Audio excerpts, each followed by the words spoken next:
My best friend locking me out saved my marriage. The lock clicked 3 times before I realized Emma wasn't going to let me back in. Come on. I pounded on her apartment door, my voice barely audible over the thumping bass from inside. I just need to grab my purse. The music seemed to get louder in response. Through the peephole's darkness, I could swear I saw movement, but the door remained stubbornly shut. 20 minutes ago, I'd stepped onto the balcony to take a work call, some crisis with a Morrison account that couldn't wait until Monday. Now I was stranded in the hallway at 11:47 p.m., clutching my phone and keys, while my best friend's birthday party continued without me. This is ridiculous, I muttered, trying to handle one more time. My black heels were killing my feet, and the designer dress Mark had bought me for our anniversary was riding up uncomfortably. I'd been looking forward to this night for weeks, a chance to unwind after pulling 60-hour weeks on 3 different campaigns. I called Emma's phone. It rang once before going straight to voicemail. Emma, I know you can hear me. Whatever game this is, I'm not playing. Just let me get my purse and I'll call an Uber. My voice echoed in the empty hallway of her downtown condo building. I've got my credit cards in there, and Mark's probably wondering where I am. The silence stretched on. I could hear laughter from inside, my coworkers from the marketing department, Emma's college friends, people I'd been having a great time with until that damn phone call. Jennifer from HR had been in the middle of telling us about her disastrous Bumble date when my phone rang. I'd promised to be back in 5 minutes. That was 45 minutes ago. I tried calling Mark, but it went straight to voicemail too. He'd said he was planning a quiet night in, catching up on some freelance graphic design work he'd been putting off. Saturday nights had become his productive time lately. He'd been taking on more clients, talking about saving up for the house we'd been dreaming about. The one with the big kitchen and the yard where we could finally get the golden retriever I'd been wanting since we got married 3 years ago. Fine, I said to Emma's door. Keep my purse. I'll get it tomorrow when you're sober enough to explain why you're being such a... The elevator dinged behind me, and Mrs. Chen from 4B stepped out, giving me a curious look. I smiled tightly and pretended to be looking for something in my clutch. My feet were screaming by the time I made it down to the lobby. The night security guard, an older man reading a paperback thriller, looked up as my heels clicked across the marble floor. Everything all right, miss? Just a misunderstanding with a friend, I said, trying to keep the irritation out of my voice. Could I possibly use your phone to call a cab? My friend has my wallet. He gestured to an old landline behind the front desk. I dialed the only number I knew by heart besides Mark's, our house phone, the one we kept from when we first moved in together because Mark said it made us feel like proper adults. As I waited for him to pick up, I caught my reflection in the lobby's mirror wall. My blonde hair was still perfect from the salon appointment that morning, makeup intact despite the stress. Mark always said I cleaned up nice for marketing events. He'd probably laugh about Emma's weird lockout prank when I got home. The phone rang once, twice, 3 times. Mark should definitely be home by now. The house phone rang 8 times before I gave up. Mark was probably wearing his noise-canceling headphones. He always did when he was deep into a design project. I bought him the expensive Bose ones last Christmas after he complained about being distracted by our neighbor's dog. No luck? The security guard asked, glancing up from his book. He must be working. Could I try once more? I'll call his cell again. This time Mark's phone didn't even ring. Straight to voicemail, like he turned it off completely. That was weird. Mark never turned off his phone. He was practically attached to the thing, always checking Instagram or responding to client emails. A cold knot formed in my stomach, but I pushed it down. He was fine. Probably just let the battery die while he was in his zone. Mark could spend hours tweaking fonts and color palettes, completely losing track of time. Miss? The security guard was holding out a business card. My nephew runs a cab company. Family discount, he'll get you home for 20, and you can pay him when you get there. That would be amazing, thank you. 20 minutes later, I was sliding into a worn Toyota Camry that smelled like pine air freshener and coffee. The driver, a guy maybe my age with kind eyes and a Red Sox cap, glanced at me in the rearview mirror. Long night? You could say that. I gave him our address on Maple Street. My best friend apparently decided to hold my purse hostage. Friends can be weird sometimes. My buddy once hid my car keys because he thought I was too drunk to drive. I was furious until I realized he probably saved my life. I stared out the window as we drove through downtown Salem, past the late-night diners and the college kids stumbling between bars. Emma's behavior tonight made no sense. We'd been best friends since sophomore year of college. She was my maid of honor, for God's sake. She knew I had to work early Monday morning on the Morrison presentation. Why would she lock me out of her own party? Here we are, the driver said, pulling into our driveway at 12:43 a.m. Our house looked dark except for the porch light I'd left on. Mark's Honda Civic was in its usual spot next to my space. But there was another car parked on the street directly in front of our house, a silver Nissan Altima I didn't recognize. Probably someone visiting the Kowalskis, I muttered, digging through my clutch for our house key. Want me to wait until you get inside? The driver asked. No, that's okay. My husband's home. I handed him $25 from the emergency cash I always kept in my phone case. Keep the change. The front door was unlocked, which was strange. Mark was religious about locking up, especially at night. I slipped off my heels in the entryway and padded toward the living room in my bare feet. Mark? Sorry, I'm so late. Emma had some kind of... I stopped. The living room was empty, but I could hear something upstairs. Music, maybe? No, voices. Low, intimate voices coming from our bedroom. My heart started hammering against my ribs. Mark never had people over when I was out. He barely had people over when I was home. Besides our couple friends, Mark's social circle consisted mainly of online gaming buddies and the occasional client meeting at coffee shops. I stood at the bottom of our staircase, my hand gripping the banister, and listened. A woman's laugh drifted down from the second floor. Soft, breathy, definitely not coming from the TV. The laugh was followed by Mark's voice, too muffled to make out words but unmistakably his. My legs felt like they were moving through water as I climbed each step. The hardwood creaked under my weight, the same creak that always made us joke about never being able to sneak around in this old colonial. Mark used to say we'd have to fix that before we had kids, so we wouldn't wake them up during late-night ice cream runs. At the top of the stairs, I could see our bedroom door was cracked open about 6 inches. Golden light spilled into the hallway from the lamp on my nightstand, the one with the cream shade I'd found at that antique shop in Marblehead last spring. Mark had complained it was overpriced at $85, but I'd loved how it made the room feel warm and sophisticated. The voices were clearer now. Mark's low murmur, followed by a woman saying something about next weekend. I caught fragments, told her I was working late. And, Sarah never has to. Sarah. My name. They were talking about me. My hands were shaking as I crept closer to the door. Through the gap, I could see the edge of our bed, the white duvet cover I'd ordered from Pottery Barn, the throw pillows I'd arranged that morning before leaving for my hair appointment. Everything looked exactly the same as when I'd left at 10 a.m. to get ready for Emma's party. Except for the woman's black dress crumpled on the floor next to Mark's jeans. I pressed myself against the wall, my heart pounding so loud I was sure they'd hear it. The woman spoke again, and this time I recognized the voice. Jessica Chen from Mark's agency. The junior art director he'd mentioned working with on the Riverside Hotel campaign. 24 years old, fresh out of design school, always posting those perfectly curated Instagram photos of her weekend brunches and yoga classes. I should probably get going, Jessica was saying. I told my roommate I'd be back by 1. Already? Come on, we never get this much time together. Mark's voice had that playful whine I used to find cute when he was trying to convince me to stay in bed on Sunday mornings. Mark, we talked about this. I don't want to push it. What if Sarah comes home early? She won't. Emma's parties always go until at least 3, and Sarah never leaves early. She's probably already tipsy and complaining about her boss to anyone who'll listen. The casual cruelty in his voice hit me like a physical blow. Is that how he saw me? A predictable, boring wife who got drunk and complained at parties? I heard movement from the bed, the rustle of sheets. Besides, Mark continued, even if she did come home, she'd text first. She always does. Except tonight I couldn't text, because my phone had died 20 minutes into the cab ride home, and all my chargers were in my purse. In Emma's apartment. Behind Emma's locked door. Oh my god. Emma knew. The realization hit me so hard I had to grip the doorframe to stay upright. Emma had locked me out on purpose. She'd seen me step onto the balcony for my work call and seized the opportunity. But how did she know about Mark and Jessica? You're overthinking this, Mark was saying. Sarah trusts me completely. Sometimes I think she's a little too trusting, you know? She never questions where I am or who I'm with. That's not necessarily a good thing, Mark. She's your wife. Hey, you're the one who came on to me at the Morrison client dinner. Don't get all guilty on me now. The Morrison account. The same account I'd been killing myself over for 3 months, working 60-hour weeks to land the biggest client our firm had ever pursued.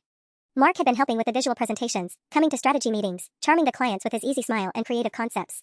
And apparently screwing his coworker the entire time. Jessica laughed, but it sounded forced. I wasn't getting guilty. I just think we need to be more careful. Sarah seems really sweet, and I feel bad. Sarah's fine. She's got her career, her friends, her little projects. She doesn't need to know about this. Her little projects. Like they were hobbies instead of the marketing campaigns that paid most of our bills. I pulled out my phone to record this conversation, then remembered the black screen mocking me. Dead battery. No evidence except my own shattered heart and the sound of my husband planning his double life. What about when she starts asking questions? Jessica's voice carried a note of anxiety.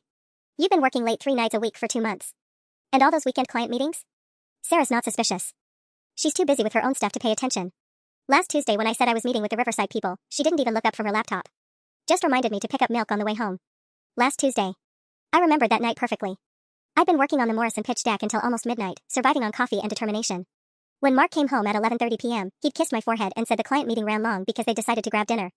He'd smelled like perfume, something floral and young that I'd assumed came from their waitress or maybe lingered in the restaurant. How could I have been so stupid? I still think we should cool it for a while, Jessica said. My friend Emma mentioned she saw us at Café Luna last week. She knows Sarah, right? Emma. My chest tightened as another piece fell into place. Emma had canceled our usual Thursday coffee date last week, claiming she had a client emergency. But she'd seen Mark with Jessica instead. Emma's harmless, Mark said dismissively. She's too wrapped up in her own drama to cause problems. Besides, even if she did see us, so what? We were discussing work. Mark, I was sitting on your lap. Okay, so maybe we were being a little obvious. But Emma's not going to rat us out. She's Sarah's friend, not her mother. Except Emma had locked me out tonight. Emma had forced me to come home early, knowing exactly what I'd find. She tried to save me from living a lie, even if it meant destroying my marriage in the process. I really need to go, Jessica said, and I heard her moving around the room, probably getting dressed. The Kowalskis next door are still awake. I can see their TV flickering. What if they see me leaving? The Kowalskis go to bed at 9 p.m. sharp every night.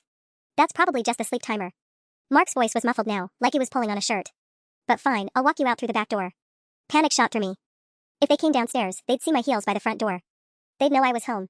I crept quickly down the hallway toward our guest bathroom, my bare feet silent on the hardwood. Inside, I locked the door and sat on the closed toilet seat, trying to control my breathing. Through the thin walls, I could hear them moving around the bedroom, Jessica gathering her things. Same time Thursday? Mark asked. Sarah's got that Morrison presentation Friday morning, so she'll be working late. Maybe. I'll text you. Use the Signal app like we talked about. Sarah never checks my phone anyway, but better safe than sorry. Signal. The encrypted messaging app Mark had downloaded 6 months ago, claiming he needed it for sensitive client communications. I thought it was overkill for a small design agency, but Mark insisted some clients demanded extra privacy for their projects. There had never been any clients. I heard their footsteps on the stairs, Mark's heavier tread followed by Jessica's lighter steps. They were whispering now, voices too low for me to make out words. The back door opened and closed, then opened again a few minutes later. Mark's footsteps climbed back upstairs alone. I waited 10 more minutes before emerging from the bathroom, my legs cramped and my mind racing. When I finally crept back downstairs, the house felt different, like a crime scene where everything looked normal but nothing would ever be the same. Mark was in the shower, I could hear the water running and his off-key humming of some Dave Matthews song he'd been obsessed with since college. I stood in our kitchen, staring at the coffee maker we'd registered for at Williams-Sonoma, the hand towels I'd embroidered with our initials last Christmas, the refrigerator covered with our vacation photos and grocery lists written in my neat handwriting. 3 years of marriage, 6 years together, and apparently I'd been living with a stranger. My phone buzzed back to life as it charged on the counter. 17 missed texts, most from Emma. Sarah, please don't hate me. I know you're probably furious about tonight. Call me when you get this. We need to talk. I saw them together last Thursday at Cafe Luna. I've been trying to figure out how to tell you. When you went outside for that work call, I made a decision. I'm sorry. You deserve so much better than this. The last message was timestamped 12:52 a.m., just 9 minutes ago. I have photos if you need them for legal stuff. I'm so sorry, Sarah. Photos. Emma had been documenting Mark's affair. I deleted the message thread and turned my phone to silent. Upstairs, the shower was still running. Mark always took 20-minute showers, using up all the hot water while singing classic rock ballads. It used to be endearing. Now it felt like another small betrayal in a marriage apparently built on them. Moving quickly, I grabbed my laptop from the dining room table and opened Mark's iPad from the kitchen counter where he always left it. He'd never bothered changing his passcode, 1127, our wedding anniversary. The irony wasn't lost on me. The Signal app was buried in a folder labeled work stuff along with legitimate design programs. My hands trembled as I opened it. The conversation thread with Jessica went back 4 months, starting with seemingly innocent messages about client projects before escalating into explicit planning for their hookups.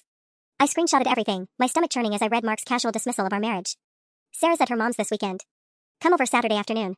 Told her I'm working on the Henderson logo. She bought it completely. Can't do Thursday, Sarah actually wants to have dinner together for once. Rain check?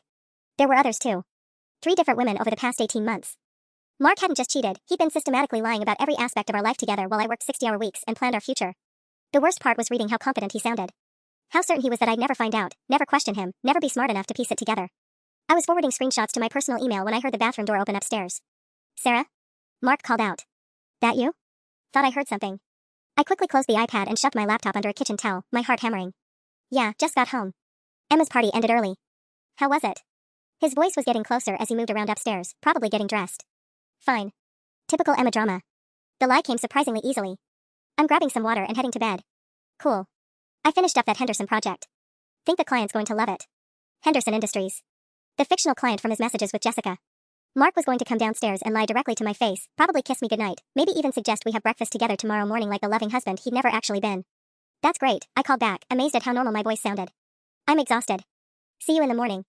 I heard him moving toward our bedroom, and I realized I couldn't go up there. Couldn't lie in our bed next to him, pretending everything was normal while the screenshots of his betrayal burned in my email inbox. Instead, I grabbed a throw blanket from the living room couch and settled in to plan my next move. I didn't sleep. Instead, I sat on our couch until 4 a.m., forwarding screenshots to my personal email and building a timeline of Mark's lies. The Henderson Industries project he just mentioned? According to his messages with Jessica, that was code for their Tuesday afternoon hookups at her apartment. The client dinner that ran late 3 weeks ago was actually drinks at some hotel bar downtown, followed by what Mark described in graphic detail as the best sex we've had yet.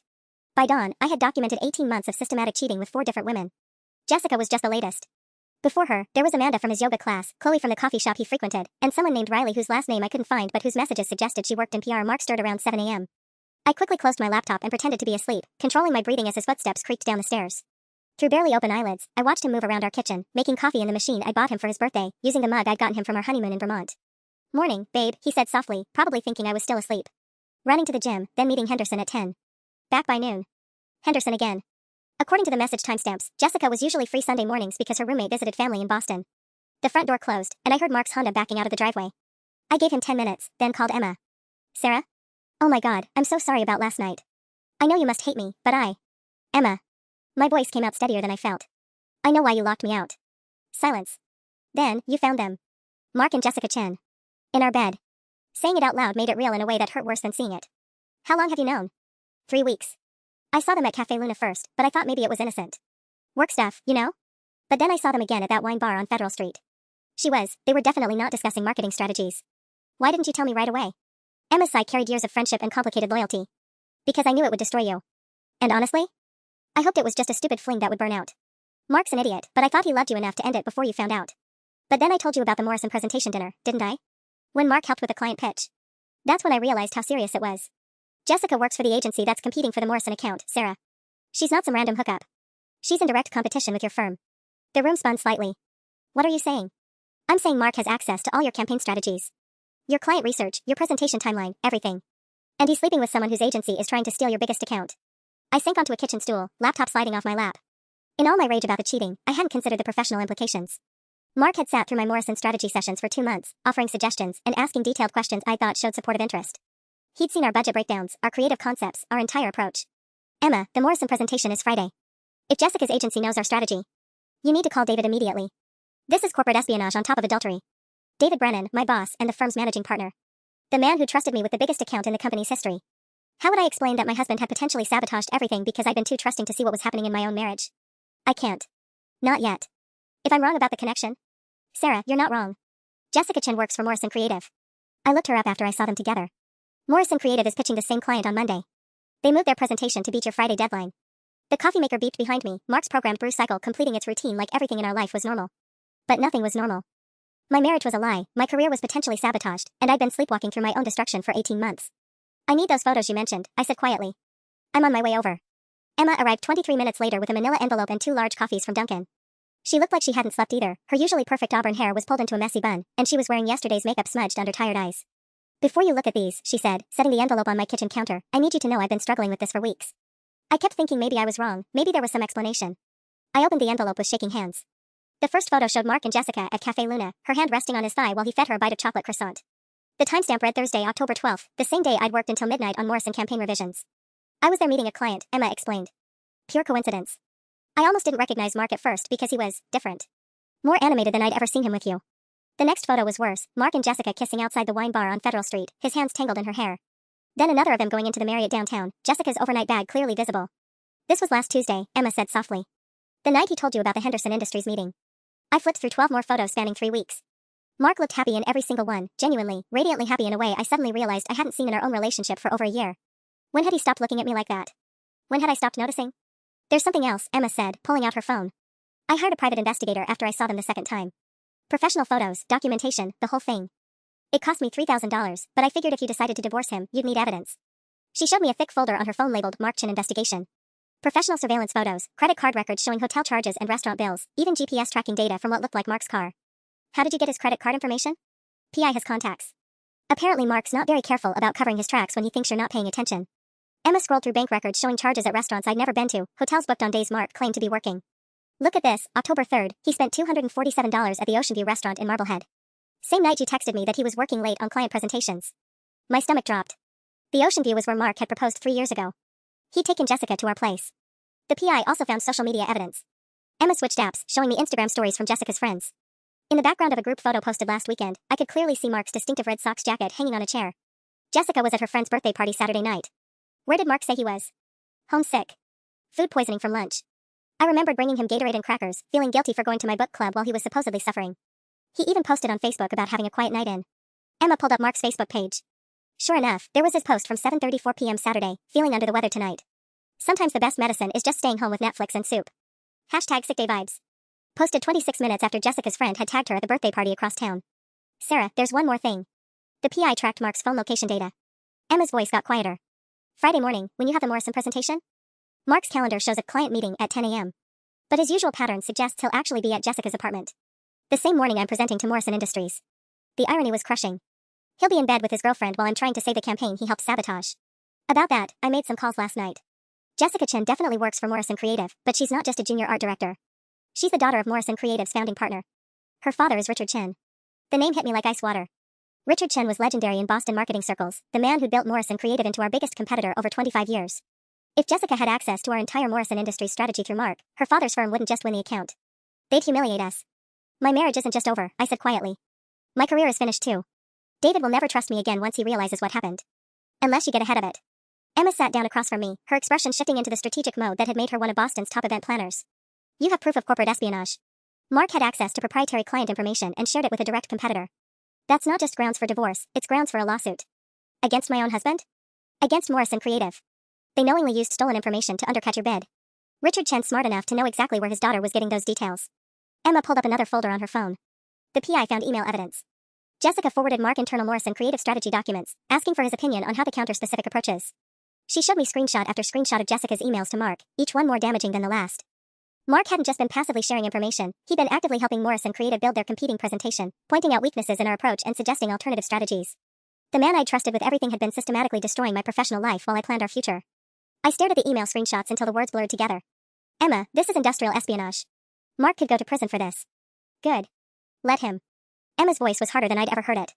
Sarah, he didn't just cheat on you. He sold out your entire company for some 24-year-old who's probably laughing about how easy it was to manipulate him. My phone buzzed with a text from Mark. Henderson meeting running long. Probably won't be back until 3. Love you. Henderson. Even now, he was lying. According to the GPS data Emma had shown me, Mark was 17 minutes away at Jessica's Beacon Hill apartment, probably in her bed while I sat in our kitchen discovering the full scope of his betrayal. I need to call David, I said, then immediately shook my head. No, I can't. Not yet. If I'm wrong about any of this. You're not wrong. Look. Emma pulled up one more file on her phone. The PI got this yesterday. The video was grainy, clearly shot from across the street, but the audio was crystal clear. Mark and Jessica sitting on her apartment balcony, sharing coffee and what looked like strategic documents spread across a small table. Told Sarah the presentation was at 2 on Friday, Mark's voice carried in the morning quiet. But Morrison Industries moved it to 10:30. Your dad's team presents at 11:15. Perfect. That gives us time to incorporate the budget revisions you mentioned. Jessica's voice was all business, nothing like the breathy intimacy from last night. Dad was impressed with your insights about their visual strategy. He wants to offer you a consulting contract once this wraps up. What about Sarah finding out? Mark, once Morrison Creative wins this account, Brennan and Associates will probably lose 3 other clients. Sarah will be too busy looking for a new job to worry about what you're doing. They were planning to destroy my entire firm. This wasn't just about stealing one account, they wanted to collapse David's company completely, and Mark was helping them do it. Besides, Jessica continued, you said yourself Sarah doesn't pay attention to details. She never even questioned why you suddenly knew so much about her precious Morrison campaign. Mark laughed, and the sound made me physically ill. She thinks I'm being supportive. Yesterday she actually thanked me for taking such an interest in her work. Said I was the perfect husband. The perfect husband. I'd said those exact words yesterday morning while Mark buttered my toast and asked thoughtful questions about my presentation timeline. I'd been so grateful for his support, so touched that he cared about my career. I closed Emma's phone and pushed it away. I can't watch anymore. Sarah, you have to. Because there's something else. Emma's expression was grim. The PI followed up on Morrison Creative's other recent wins. 3 major accounts in the past 8 months, all stolen from smaller firms. And in each case, they had inside information from someone sleeping with a Morrison Creative employee. You mean Jessica's done this before? Not just Jessica. This is a company-wide strategy. Richard Chen has been using his employees to seduce people with access to competitor information. The PI found evidence of at least 6 different honeypot operations in the past 2 years. Honeypot. The term made my skin crawl. Mark wasn't just a cheating husband, he was a mark, targeted specifically because I had access to valuable information. Jessica had never cared about him at all. How long do you think she's been planning this? I asked. The Morrison Industries account was announced in June. Jessica started working out at Mark's gym in July. Emma showed me another set of photos, Jessica in workout clothes, clearly positioning herself near Mark's usual equipment. She researched his routine, his interests, everything. The PI found her Google searches about your company, your client list, even your personal social media. She studied us. 4 months. And Mark fell for it completely. Emma leaned forward. Sarah, you need to understand something. This isn't your fault, and it's not even really about your marriage. You were collateral damage in a corporate espionage operation. The full weight of Emma's words settled over me like ice water. Corporate espionage. Honeypot operation. I wasn't just a betrayed wife, I was a victim of calculated industrial theft. There's more, Emma said quietly, pulling up another file. The PI tracked Jessica's communications with other targets. She's currently working 2 other marks, David Martinez from Coastal Design and Jennifer Walsh from Harbor Marketing. Both firms are bidding against Morrison Creative for upcoming contracts. My coffee turned to ash in my mouth. How many companies has she destroyed? The PI found evidence of 7 successful operations in 18 months. After each win, the targeted employee either got fired when the information leak was discovered, or... Emma hesitated. Or what? Or they had mysterious breakups right after the contracts were signed. Jessica's very good at covering her tracks. Mark was supposed to be discarded after Friday's presentation. I stared at my phone, where Mark's latest lie about Henderson Industries glowed on the screen. In a few days, Jessica would probably break up with him via text, claiming she couldn't handle the guilt anymore. Mark would come home devastated, seeking comfort from the wife whose career he just destroyed, and I would have consoled him through his heartbreak while watching my own professional life crumble. The PI has Jessica's calendar, Emma continued, scrolling through more files. She's scheduled to start attending SoulCycle classes next week. Want to guess which gym David Martinez goes to? David Martinez, the creative director at Coastal Design who'd been dating his assistant for 3 years, completely devoted until recently when he'd apparently started working late more often. His girlfriend had mentioned it at a networking event last month, worried that David seemed distant. They're destroying marriages across the entire Boston marketing scene, I whispered. It's brilliant, actually. Horrible, but brilliant. Richard Chen identified his biggest competitors, researched their key employees, and deployed his staff to seduce anyone with access to valuable information. He's been systematically stealing contracts while destroying smaller firms' reputations. My phone buzzed with another message from Mark. Henderson wants to extend our meeting through lunch. This could be huge for us, babe. Love you so much. The casual love you at the end made my stomach turn. How many times had Jessica laughed about Mark's sweet texts to his clueless wife? How many times had Richard Chen's team celebrated another successful intelligence operation over expensive champagne while their target's marriages imploded? Emma, I need to call David right now. Morrison Industries needs to know what's happening before Friday. Wait. Emma grabbed my wrist. Think this through. If you call David now, what's your proof? Surveillance photos of your husband cheating? Corporate executives aren't going to cancel multi-million-dollar presentations because someone's marriage fell apart. She was right. Without concrete evidence of information sharing, I just looked like a bitter wife trying to sabotage her husband's mistress. But the emails you showed me were obtained through private investigation, possibly illegally.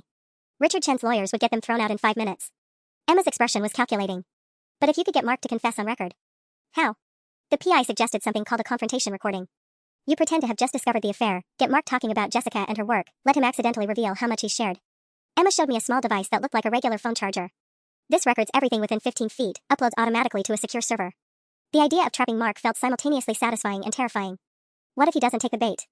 According to the PI, cheating husbands almost always try to minimize their affairs when caught. Mark will want to convince you it meant nothing, that Jessica used him, that he never meant to hurt you.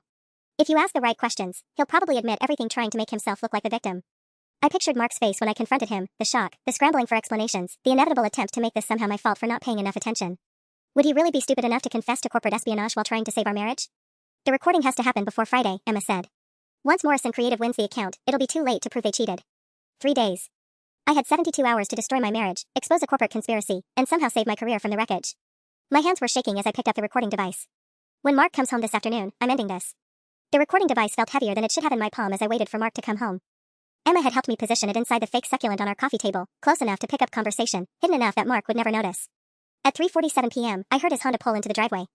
Through our front window, I watched him sit in the car for a full 2 minutes, checking his phone and smiling at something on the screen. Probably Jessica, confirming their next meeting while he prepared to walk inside and kiss his wife hello. The front door opened with its familiar creak. Sarah? I'm home. Living room, I called back, surprised by how steady my voice sounded. Mark appeared in the doorway, still wearing the blue button-down I'd ironed for him this morning. He looked relaxed, almost glowing, the way he used to look when we were first dating and everything felt effortless between us. Henderson meeting went amazing, he said, leaning down to kiss my forehead. Sorry it ran so late. You know how clients can be when they're excited about a project. The lie rolled off his tongue so easily. According to the GPS tracking Emma had shown me, Mark's car had been parked outside Jessica's Beacon Hill apartment from 10:15 a.m. until 20 minutes ago. That's wonderful, I said, patting the couch beside me. Tell me about it. Mark settled next to me, close enough that I could smell Jessica's perfume still clinging to his shirt, the same floral scent I'd noticed Tuesday night. Well, Henderson Industries is looking at a complete rebrand. Logo, website, marketing materials, the works. Could be a 6-figure contract if we land it. Henderson Industries. He'd upgraded his fictional client, making the lie more elaborate. I wondered if this was how it started with all his other affairs, small deceptions that grew into full alternate realities. That's incredible, Mark. When's the pitch meeting? Next Wednesday. Which reminds me, I might need to work late a few more nights this week. You know how important it is to get every detail perfect. Next Wednesday was when Jessica's calendar showed her starting those SoulCycle classes. Mark's usefulness to Morrison Creative would end Friday morning, and Jessica would begin grooming her next target by Wednesday. The timeline was brutally efficient. Speaking of work, I said carefully, I'm nervous about the Morrison presentation Friday. It feels like the competition knows our strategy somehow. David's been worried all week. Mark's expression didn't change, but I caught a micro flinch around his eyes. What makes you think that? Morrison Creative moved their presentation to beat our timeline. And their recent social media posts seem to be targeting exactly the demographic segments we identified. I watched his face closely. David thinks someone might be feeding them information. That's crazy. Who would do something like that? Mark's voice carried just a hint of defensiveness. Your strategy is probably just obvious to anyone in the industry. The casual insult hit exactly like I'd expected. Mark had been dismissing my professional judgment for months, making me doubt my own expertise while he systematically stole my ideas. You're probably right, I said, letting disappointment creep into my voice. I guess I thought our approach was more innovative than it actually is. Hey. Mark took my hand, his thumb stroking across my knuckles in the gesture that used to comfort me. Don't let David's paranoia get to you. You're brilliant at what you do. Any competition you're facing is legitimate. Legitimate. Like there was honor in what Morrison Creative was doing. Mark, can I ask you something? I turned to face him fully. That woman you've been working with on presentations lately, Jessica Chen? She seems really knowledgeable about marketing strategy for someone so young. The color drained from Mark's face so quickly I almost felt sorry for him. Jessica? She's smart. Good instincts. I looked her up online after you mentioned her. She works for Morrison Creative. I kept my voice curious rather than accusatory. Isn't that the agency competing for our Morrison Industries account? Mark's hand went still on mine. Yeah, I think so. But we only discussed general design principles. Nothing specific. The first crack in his story. That must be difficult, working with someone from a competing firm. Don't you have to be careful about what you share? Of course. I'm very careful. But sweat was beading along his hairline now. Sarah, why are you asking about Jessica? This was it, the moment where I could either back down and continue living the lie, or push forward and destroy everything we'd built together. I thought about Jessica's laugh echoing from our bedroom, about Mark's casual dismissal of my little projects, about Richard Chen's systematic destruction of Boston's marketing scene. Because Emma saw you with her, I said quietly. Last Thursday at Cafe Luna. And she said you looked very close. Mark jerked his hand away like I'd burned him. Emma's mistaken. We were just having coffee after a client meeting. Were you feeding her information about my Morrison campaign? What? No. Sarah, this is insane. Emma's always been jealous of our relationship, you know that. Mark stood up abruptly, pacing toward the window. She's probably lying because she wants to cause problems. Classic deflection, blame my best friend instead of taking responsibility. Mark, I know about the Signal app on your phone. He froze mid-step. How do you, then caught himself? There's nothing on my phone that would interest you. Henderson Industries isn't real, is it? The silence stretched between us like a chasm. Mark's shoulders sagged, and when he turned around, his face had aged 5 years and 5 minutes. Sarah, I can explain. Okay, I said, my voice surprisingly calm. Explain. Mark sank back onto the couch, but kept his distance from me. His hands were shaking as he ran them through his hair, the same nervous gesture he'd had since college when caught in a lie about missed assignments or forgotten plans. It started innocently, he began, the words tumbling out. Jessica and I met at that Morrison Industries meet and greet in July. You remember, the networking thing David invited me to? She was friendly, asked about my work, seemed genuinely interested in design. I remembered that night perfectly. Mark had come home energized, talking about making good connections and how the event had been surprisingly worthwhile. I'd been proud of him for networking, encouraged him to follow up with the contacts he'd made. We started having coffee occasionally. Just professional stuff, talking about design trends, client management. Mark's voice got smaller with each sentence. She'd asked my opinion on projects, said I had good instincts for marketing psychology. When did it become more than coffee? He winced. August. Maybe mid-August? She invited me to see her portfolio at her apartment, said she valued my feedback. Sarah, I swear I didn't plan for anything to happen. The recording device in our fake plant was capturing every word. Mark's confession would prove the timeline of his relationship with Jessica, but I needed more, evidence of the corporate espionage that would save my presentation Friday. How much did you tell her about the Morrison Industries campaign? Nothing specific. Mark's voice cracked. Just general stuff. She'd ask how your work was going, and I'd mention you were stressed about a big presentation. Basic details, nothing confidential. Mark, what's Jessica's last name? Chen. Jessica Chen. He answered without thinking, then his eyes widened as he realized the significance. Sarah, I know how this looks, but... Richard Chen's daughter. The blood drained from his face completely. How do you know that? Because I'm not stupid, despite what you apparently think. I leaned forward, keeping my voice level. Did Jessica ever ask specific questions about our Morrison strategy? Budget numbers, timeline details, creative concepts? Sometimes she'd be curious about how different agencies approached major campaigns. Mark's voice was barely a whisper now. But it was academic discussion. Industry talk. Did you show her documents? No. I would never, he stopped, his face crumpling. Fuck. Sarah, there were a couple times she asked to see examples of professional presentation formats. Said Morrison Creative was updating their templates. My heart pounded against my ribs. What did you show her?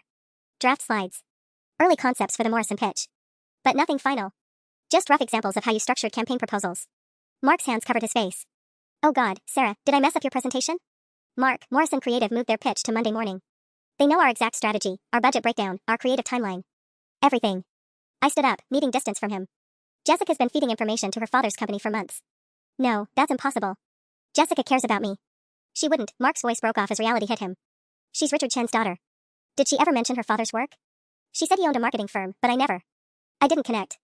Mark looked up at me with devastation written across his features. Sarah, how long have you known? Since last night. Emma locked me out of her party on purpose because she knew what I'd find when I came home early. I pulled out my phone, showing him the screenshots Emma had forwarded. Jessica's been using you to destroy my career. And apparently, I'm not the first. Mark scrolled through the evidence with growing horror. These dates. Sarah, some of these are from our anniversary dinner. I told Jessica we were celebrating, mentioned you'd landed the Morrison account preliminary meeting. Our anniversary. The night I'd worn the red dress Mark claimed made me look stunning, when he'd toasted to many more years of supporting each other's dreams. He'd been texting his mistress about my biggest career opportunity while I thanked him for being such a devoted husband. What else did you tell her about the Morrison campaign? Everything, Mark whispered, the word barely audible. Budget projections, client preferences, David's concerns about the competition. Jessica said understanding different approaches made her better at her own job. He looked up at me with tears in his eyes. Sarah, I thought I was just venting to someone who understood the industry. I never meant to hurt you. But you did hurt me. Morrison Creative is going to humiliate our firm Friday because they have our entire strategy. I sat back down, suddenly exhausted. Mark, David could lose 3 other clients over this. The whole company might fold. I'll fix it. I'll call Jessica right now, tell her I made everything up. It's too late. They've already built their presentation around our research. I showed him Emma's timeline evidence. Jessica's been reporting to her father for 4 months. This was never about you, Mark. You were a mark in a corporate espionage operation. The devastation on Mark's face was almost satisfying. Almost. She doesn't actually care about me at all, does she? Jessica's moving on to her next target Wednesday. David Martinez from Coastal Design. I watched Mark process this information. You were scheduled to be discarded right after Morrison Creative won our contract. How do you know all this? Because Emma hired a private investigator. Because your girlfriend has done this to 6 other couples in the past 2 years. I pulled up more photos on my phone. Because Richard Chen has weaponized his employees to destroy his competition, and you handed him everything he needed to ruin us. Mark stared at the evidence for a long time, his breathing shallow and rapid. Sarah, what happens now? Now? You're going to help me save my company. Mark's face went pale. What do you mean, help you save your company? You're going to call Jessica right now and tell her there's been a change to our Morrison presentation. I handed him his phone, my hands steadier than they'd been all day. You're going to feed her false information. Sarah, I can't. If she finds out I'm lying. What's she going to do, break up with you? The bitter laugh that escaped me sounded foreign. Mark, she was planning to dump you Friday anyway. Her calendar's already booked with David Martinez next week. Mark stared at his phone like it might bite him. What kind of false information? I'd been thinking about this since Emma left, running scenarios in my head while Mark played out his final Henderson Industries charade. You're going to tell Jessica that David moved our presentation to Thursday at 2 p.m. because Morrison Industries wanted to accommodate some executive schedule. And you're going to say I've been secretly working on backup slides, a completely different creative approach that I'm planning to switch to at the last minute. But what if? What if what? Morrison Creative shows up Monday morning with a presentation based on our real strategy, only to find out the meeting's been moved and their intel is worthless? I felt a grim satisfaction building. Or better yet, what if they scramble to counter our fake backup approach, only to get blindsided by our actual presentation Friday? Mark was quiet for a long moment, scrolling through his message history with Jessica. She's going to ask for details about the backup slides. Then you'll give them to her. I pulled out my laptop, opening a folder I'd prepared. I spent 3 hours this morning creating a completely false campaign strategy. Different target demographics, alternative budget allocation, revised creative concepts, everything. The fake presentation was actually brilliant, if I said so myself. Focused on traditional media instead of digital, targeting baby boomers instead of millennials, emphasizing Morrison Industries' manufacturing history rather than their innovation pipeline. It was professional enough to seem legitimate but wrong enough to torpedo any presentation based on it. Sarah, this is insane. If Jessica's as smart as you think she is, won't she see through this? Not if you sell it right. I turned the laptop toward him, showing him slides that looked convincingly like my real work.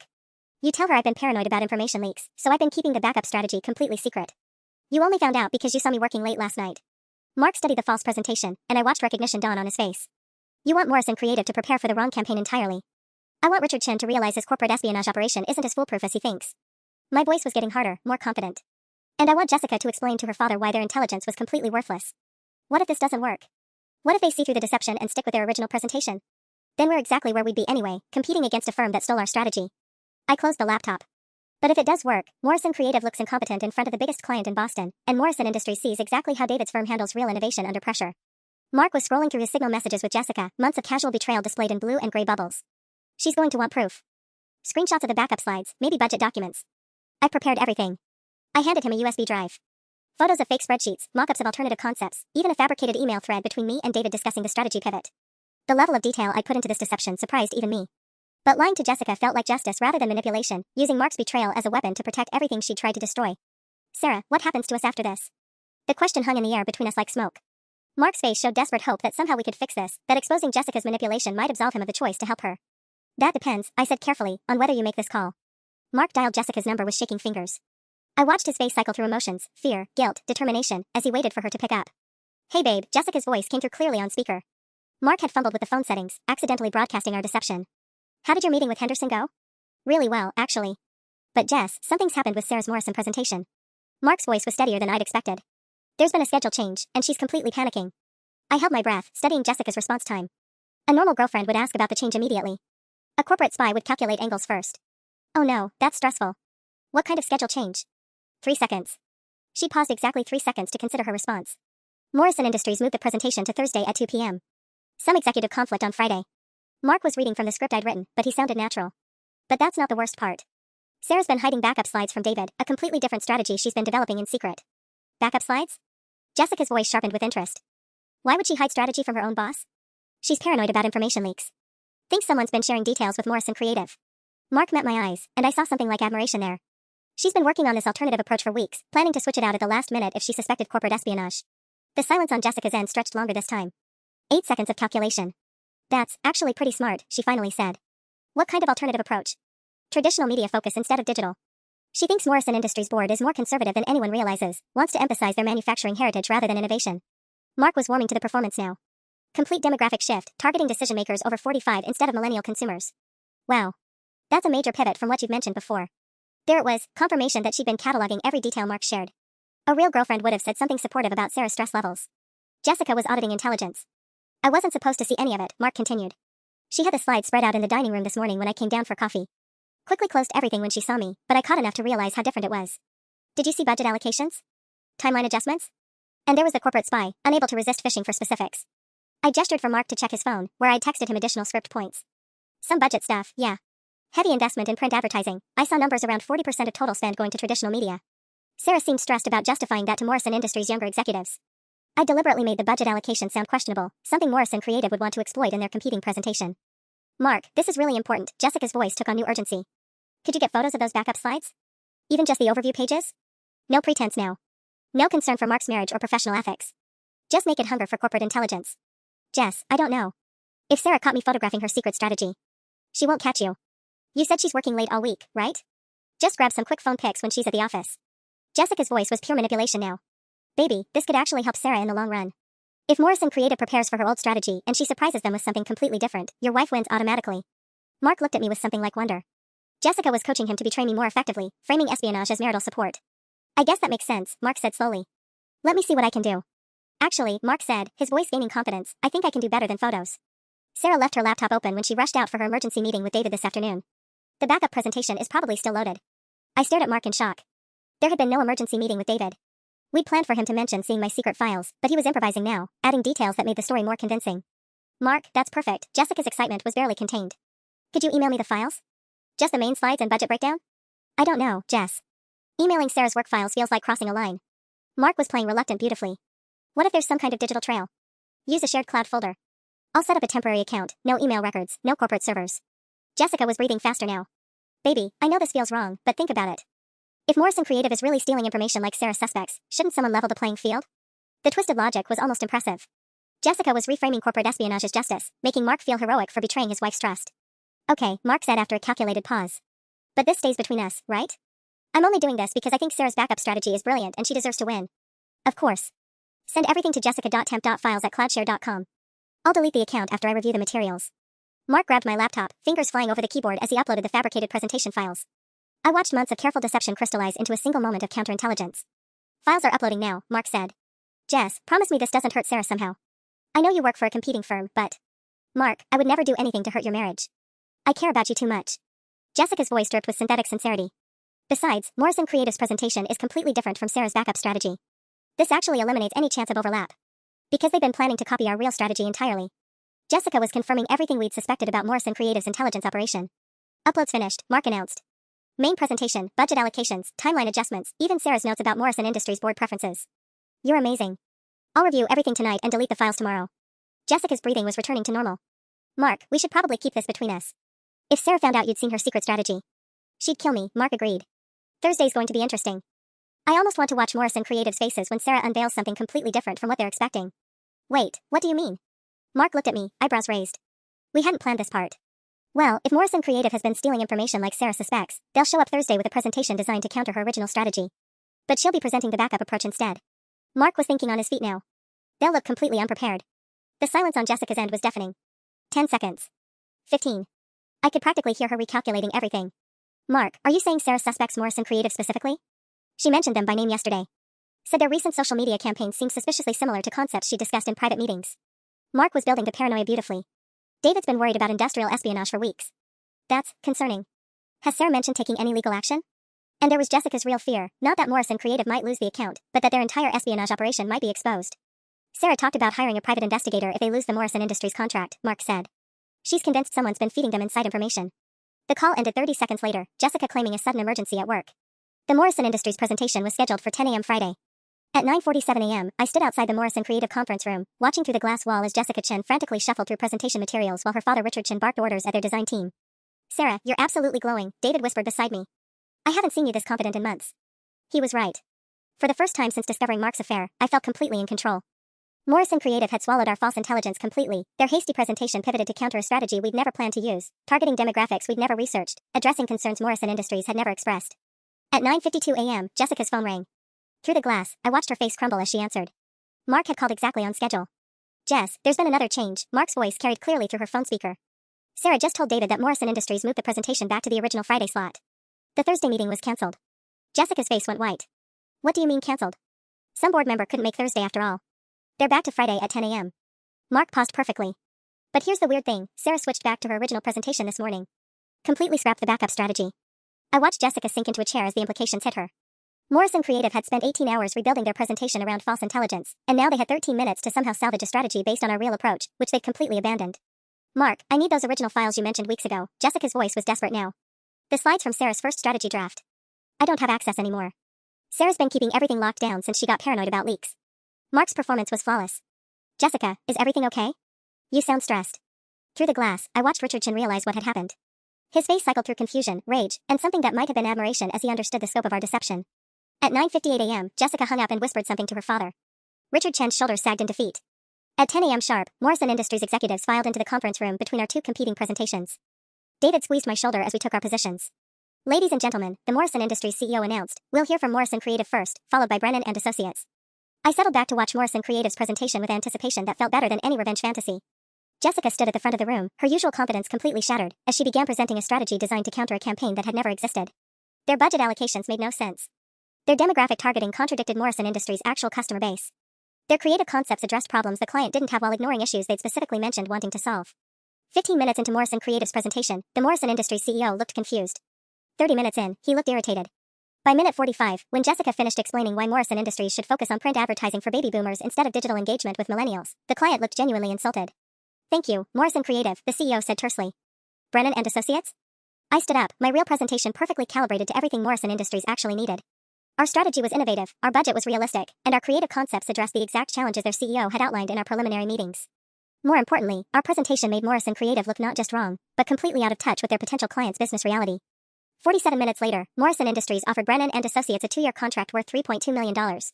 As we shook hands with our new clients, I caught Jessica's eye across the room. She knew exactly what had happened, and more importantly, she knew that I knew about her father's entire operation. Sarah, Richard Chin approached me as the Morrison Industries executives left. That was exceptionally well played. Thank you. I had excellent motivation. He nodded slowly. I believe my firm owes you an apology. And perhaps we should discuss ensuring this kind of misunderstanding doesn't happen again between our companies. It was as close to an admission of guilt as I'd ever get. More importantly, it was confirmation that Morrison Creative's corporate espionage operation was over. That evening, Mark was waiting in our kitchen when I got home, divorce papers printed and signed on the counter between us. I called a lawyer this morning, he said quietly. I'm not going to fight you on anything, the house, savings, retirement accounts. Whatever you want. I picked up the papers, scanning Mark's signatures next to highlighted sections that gave me everything. This is very generous. It's not generous, Sarah. It's the absolute minimum I owe you after what I did. Mark looked older than his 31 years. For what it's worth, watching you destroy Jessica and her father this morning was the most attracted to you I've felt in years. I laughed, surprised by the sound. Too little, too late. I know. But Sarah? What you did today was brilliant. You didn't just save your company, you probably saved a dozen other marriages from what Morrison Creative was doing. He was right. Jessica's little black book of corporate targets would be useless now that their operation was exposed. David Martinez would never get seduced at SoulCycle. Jennifer Walsh would never have her campaign stolen by men who claimed to love her. My best friend locking me out of her party had saved my marriage by ending it exactly when it needed to end.